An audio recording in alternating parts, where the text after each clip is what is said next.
ساری یادیں ہوں، بہت ساری تاریخ کے ماضی کی باتیں ہوں، کہانیاں ہوں، اس سے بڑی ہی خوبصورت سی ایک دن کا ایک شروعات ہوتی ہے۔ اور آج 11 ستمبر کا دن ہمیں پھر سے اپنے ایک قومی ہیرو کی یاد دلاتا ہے، قومی ہیرو کی قربانیوں کی یاد دلاتا ہے۔ قومی ہیرو نے کس طرح سے ہمارے لیے جدوجہد کی اور اس کے بعد ہمیں یہ وطن عزیز ملک پاکستان حاصل ہوا۔ تو یہ وہ قربانیاں ہیں جن سے بالکل جن کا ذکر کیے بنا ہمارے ملک کی داستان ادھوری ہے۔ میں بات کر رہی ہوں قائد اعظم محمد علی جناح کی، جن کی آج وفات کا دن ہے۔ پوری قوم ان کو یاد کر رہی ہے، ہمارے نیشنل ہیرو ہیں اور ہم سب جانتے ہیں کہ وہ کتنے زبردست لیڈر رہ چکے ہیں، کتنے زبردست انسان تھے اور ان کا ویژن کتنا صاف، کلیئر اور کتنا خوبصورت ویژن تھا۔ اور قائد کا تو یہی فرمان تھا، یہی کہنا تھا کہ اس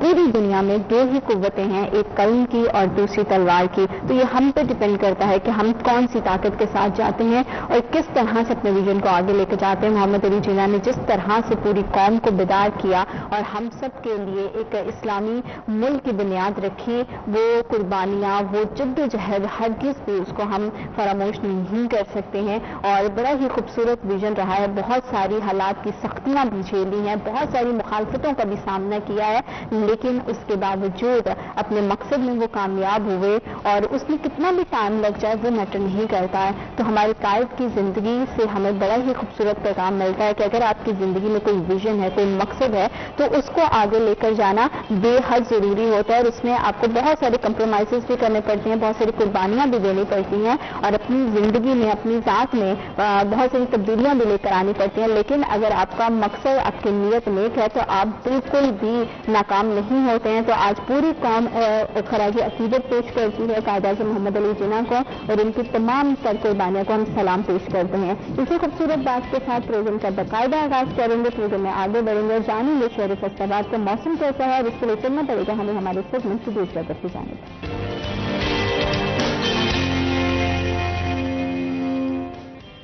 فیصل آباد کے موسم پر نظر ڈالیں تو آج کا زیادہ سے زیادہ ٹمپریچر 39 ڈگری سینٹی گریڈ رہے گا، کم سے کم ٹمپریچر 27 ڈگری سینٹی گریڈ رہے گا۔ اور گرمی کی شدت بہت زیادہ ہے تو کوشش کریں اپنا بہت زیادہ خیال رکھیں، کیونکہ جس طرح سے موسم کروٹ لے رہا ہے، جس طرح سے ایک دم سے جاتے جاتے مجھے لگ رہا ہے کہ سردی کا آغاز ہونے جا رہا ہے، تو کہتے ہیں نا جاتی جاتی رت ایک بار پھر سے لوٹ کر واپس آتی ہے، تو اسی طرح سے گرمی واپس لوٹ کر آئی ہے۔ تو آپ نے اپنا بہت زیادہ خیال رکھنا ہے، اپنے آپ کو زیادہ سے زیادہ ہائیڈریٹڈ رکھے، کھانے پینے کا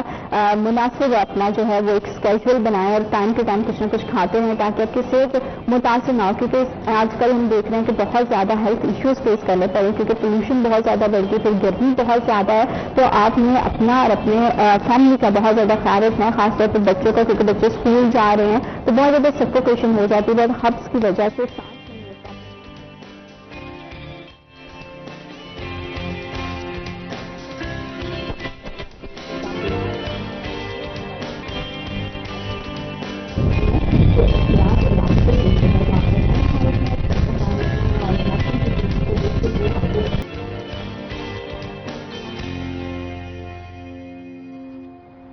welcome back after short break, آپ دیکھ رہے ہیں سٹی ایٹ 10 اور فیصل آباد میں بہت سارے مسائل ہیں اور ان مسائل پر بات کرنے کا مقصد یہی ہوتا ہے کہ ان کا حل مناسب آ سکے۔ اور لگ رہا ہے کہ اب یوٹیلیٹی سٹورز کارپوریشن کا احتجاج رنگ لے آیا ہے، کیونکہ وفاقی حکومت اور یوٹیلیٹی سٹورز کارپوریشن کے مابین مذاکرات طے پائے ہیں، کیونکہ پہلے یہ فیصلہ کیا گیا تھا، یہ نوٹیفیکیشن جاری کیا گیا تھا کہ یوٹیلیٹی سٹورز کو بند کر دیا جائے گا، لیکن اب دوبارہ سے یوٹیلیٹی سٹورز کو کھولا جا رہا ہے۔ کیا مذاکرات ہوئے ہیں اور اس سے کاروبار میں کتنا آسان انداز سے تبدیلی آئے گی اور کیا مذاکرات رہے ہیں اور ان کے درمیان کے کیا ایسی کنڈیشنز ہیں جس کی باہمی مشاورت اور باہمی اتفاق کے ساتھ اس کو رکھا گیا ہے، ان کلوزز کو فالو کرتے ہوئے اب یوٹیلیٹی سٹورز کارپوریشن کو اس چیز کی اجازت دے دی گئی ہے کہ وہ دوبارہ سے سٹورز کو اوپن کر سکتے ہیں۔ کہ پورا معاملہ کیا ہے، مذاکرات میں کیا بات چیت ہوئی ہے، اسی حوالے سے ہم بات کریں گے اپنے مہمانوں کے ساتھ۔ ہمارے ساتھ موجود ہیں اینکر پرسن محمد بلال ڈوگر اور رپورٹر فضیل احمد۔ السلام علیکم، کیسے آپ خیریت سے ہیں؟ فضیل، جس طرح سے یوٹیلیٹی سٹورز کارپوریشن نے احتجاج کیا اور اس کے بعد وفاقی حکومت اور ان کے مابین مذاکرات طے پائے اور جس کے بعد ہمیں اب یہ خبریں مل رہی ہیں کہ دوبارہ سے یوٹیلیٹی سٹورز کو کھولا جا رہا ہے، تو یہ بتائیے گا کہ یہ معاملہ پورا کیا ہے اور کیا مذاکرات حکومت کے مابین اور یوٹیلیٹی سٹورز کارپوریشن کے مابین طے پائے ہیں؟ دیکھیں زینت، حکومت کی جانب سے کچھ روز پہلے جو یہ فیصلہ آیا تھا کہ یوٹیلیٹی سٹورز کو بند کر دیا جائے گا، پورے ادارے کو. تو اس سے کچھ دن پہلے وزیر اعظم پاکستان نے اعلان کیا تھا سبسڈی کا یوٹیلٹی اسٹورز کے اوپر. اس میں چینی، گھی، آٹا اور دالوں کے اوپر سبسڈی کا اعلان کیا گیا تھا، جو بنیادی چیزیں ہیں. اس کے 4 سے 5 دن بعد پھر یہ فیصلہ سامنے آیا کہ جی تمام یوٹیلٹی اسٹورز جو ہیں ان کو بند کر دیا جائے، گورنمنٹ جو ہے وہ نہیں ان کو چلا سکتی. اس کے بعد پھر پورے پاکستان سے یوٹیلٹی اسٹورز کے جو ورکرز ہیں، تنظیمیں ہیں، ان کی جانب سے احتجاج کیے گئے. یوٹیلٹی اسٹورز کو بند کر کے اسلام آباد کے اندر احتجاج کیا گیا utility stores corporation of Pakistan کے آفس کے سامنے. پھر اس کے بعد آگے وہ احتجاج چلا. تو تمام جو ورکرز ہیں وہ اسلام آباد کے اندر اکٹھے تھے کہ ان سٹورز کو بند کرنے سے ایک تو عوام کو جو سستی چیزیں ملتی ہیں وہ عوام کا بھی نقصان ہوگا، دوسرا اس سے جو ملازمین ہیں وہ بے روزگار ہوں گے. تو تین دن تقریباً احتجاج چلا، جس کے بعد پھر حکومت سے مذاکرات طے پائے کہ آپ یوٹیلٹی سٹورز جو ہیں وہ ان کو کھول لیں. اور پھر utility stores corporation of Pakistan کی جانب سے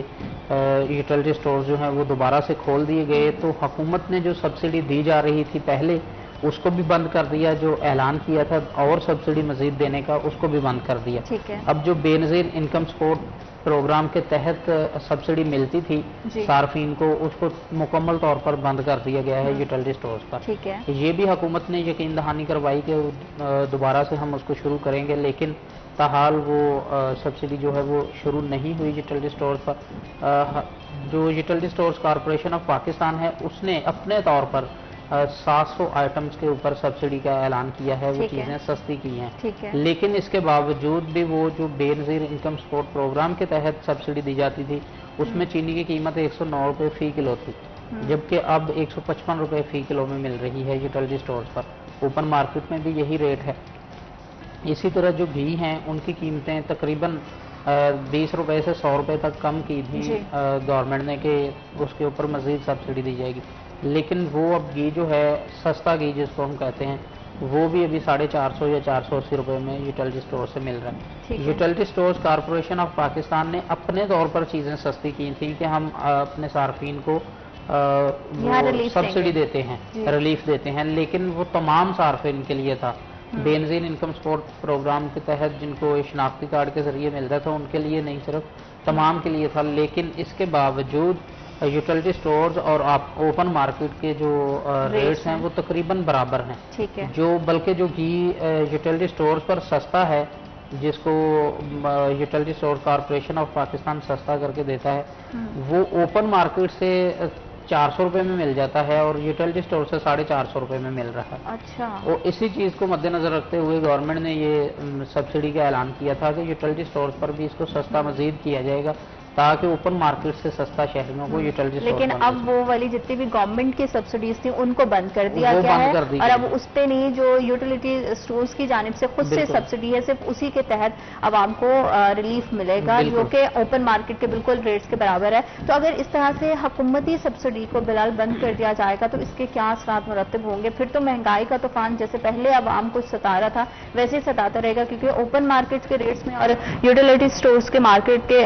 یوٹیلٹی سٹورز کے ریٹس میں کوئی زیادہ خاصا فرق تو نہیں ہے. کچھ چیزیں مہنگی ملیں گی، کچھ سستی ملیں گی، بات تو پھر وہیں کی وہیں آ گئی. بظاہر لگ رہا ہے کہ حکومت دایاں دکھا کے بایاں مارنا چاہ رہی ہے، دا کھیلی ہے پنجابی میں جو کہتے ہیں. مطلب یہاں وہ ان یوٹیلٹی سٹور کارپوریشن کے ملازمین کے مطالبات تسلیم کیے، جس مطالبات کے اندر یہ بھی تھا کہ عوام کے لیے جتنی بھی سبسڈی ہیں وہ بحال کی جائے گی. لیکن انہوں نے تب تو انہیں لالی پاپ دے دیا، اب ان کو یہ ہو گیا ہماری نوکریاں سیو ہو گئی، سٹورز کھل گئے. لیکن دوسری طرف چیزیں جیسے فضیل آپ کو ریٹس کا تقابلی جائزہ بتا رہا تھا کہ قیمتیں یوٹیلٹی سٹورز پہ مہنگی ہیں، باہر سستی ہیں. تو ڈیفینیٹلی کوئی بیوقوف نہیں ہے پھر وہاں سے جا کے چیزیں باہر کرے گا، وہ کریانے پہ چلے جائے گا، کریانے والی دکان سے لے لے گا اگر اسے وہاں سے سستی مل رہی ہے. تو یہ ہی حکومت کی اسٹریٹجی نظر آ رہی ہے فی الحال تو، کہ ان کے احتجاج انہوں نے جو کیا ہے ہمیں تھوڑا سا ہمارے خلاف کھڑے ہوئے ہیں، کیونکہ یہ عزت کا معاملہ بن جاتا ہے. اور بیسیکلی دیکھیں یہاں پرابلم اگر دیکھیں تو یہ یوٹیلٹی سٹور کارپوریشن کے ملازمین نے مجھے بتایا کہ ابھی تک یوٹیلٹی سٹور کارپوریشن کے اوپر 3 بار ختم کرنے کا حملہ ہو چکا، اور تینوں بار نون لیگ کی گورنمنٹ نے کیا ہے. 1998 کے اندر بھی، 2013 سے جو آگے 2013 سے 18 والی گورنمنٹ میں، اور اب دوبارہ کرتی نون لیگ ہی ہے.